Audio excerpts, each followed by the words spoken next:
Hello, everybody. Welcome to the YNTAAY Minis. I'm Chris Smith, and today June is busting out all over. Well, it is all month because June is the most important month in theater. It's the Tony Awards month, which we're all excited about. It is Gay Pride when all the playbills turn rainbow color at the top instead of, the traditional yellow. Isn't that cute? This is when I saw the color purple. And, yes. And, of course, here in LA, it's Hollywood Fringe Month, which is running in Hollywood from June 7th to June 24th. So if you're in the Los Angeles area, you should check it out. They have hundreds of shows, and they have these cute little catalogs that tell you what's playing around the town. Now, I'm going to be out of town for all of Fringe to go see my mother, Betty.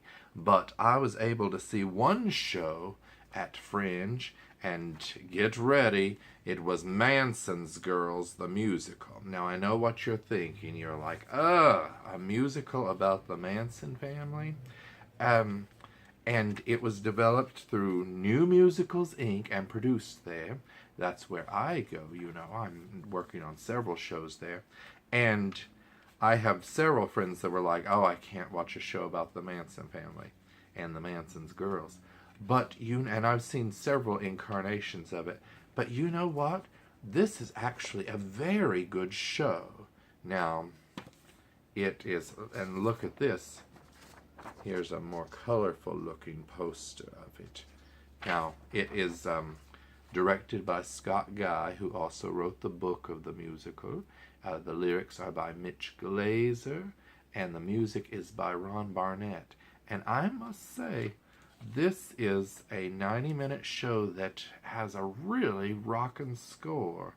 It has some folksy music.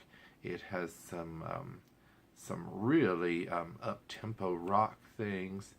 You'll feel badly that you're tapping your foot and having. Well, I don't want to say you're having fun because it's the Mansons and you're a little nervous that you're entertained. But it focuses on the 6 girls that were in the family, quote, quote, family. And one is the new girl, Linda, and she shows up she's sort of recruited by this other girl, and Zephyr. And yes, she brings her and her baby there. It is no place to bring a baby to that ranch, but it was sort of like, and it's very controversial. It's sort of like Assassins, how they focused on the assassination, the different assassins who tried to kill presidents or did. It reminded me a bit of Chicago. It doesn't glamorize or glorify these killers in any way. They're terrible people, but it does make you think about how people who are searching for something or who are looking for a place to belong can be influenced by someone who seems at first like like a friend, someone that you can count on, and then turns out to be very dangerous. So it does make you realize you have to be careful. And this was back in the 60s, so people were really searching. Now, I'm told that back when the show was performed a few years ago, the writers on it actually received death threats.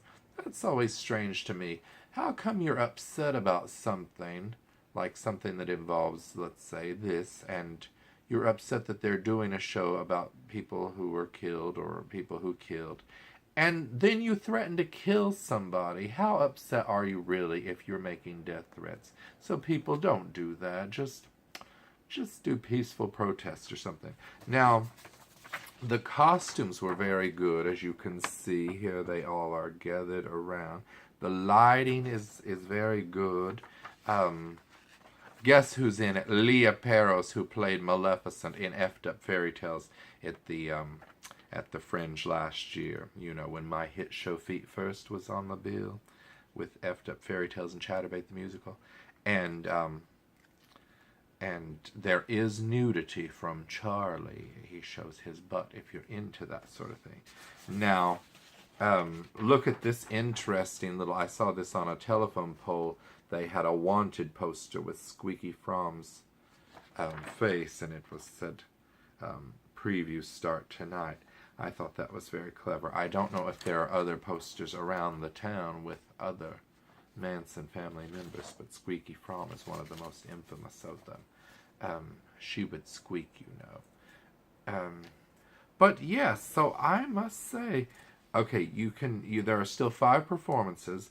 June 7th at 8 p.m., June 15th at 8 p.m., June 16th at 11 p.m., June 21st at 11 p.m., and June 23rd at 10 p.m. It's at the Broadwater Mainstage at 1076 Lillian Way in Hollywood. It's right off of Santa Monica Boulevard. And, yes, and seeing it doesn't mean that you're endorsing Manson or anything. Don't worry. You're seeing a dramatic piece about what happens when people do the wrong thing. And it doesn't, you don't have to worry, you don't see the murders. So, I have friends that are like, oh, I can't watch people be murdered. No, you don't see that. Spoiler alert. But you do see enough. So, yes, if you want to support theater and New Musicals, Inc., then check out Manson's Girls. That face is disturbing. I think that's what scares a lot of people away. But there was a pretty good crowd the night that I saw it. So, check that out. Check out shows at the Hollywood Fringe. Support theater. And don't forget to watch the Tony Awards on Sunday, June 10th, on most of these CBS stations. Okay, goodbye, everybody. Goodbye.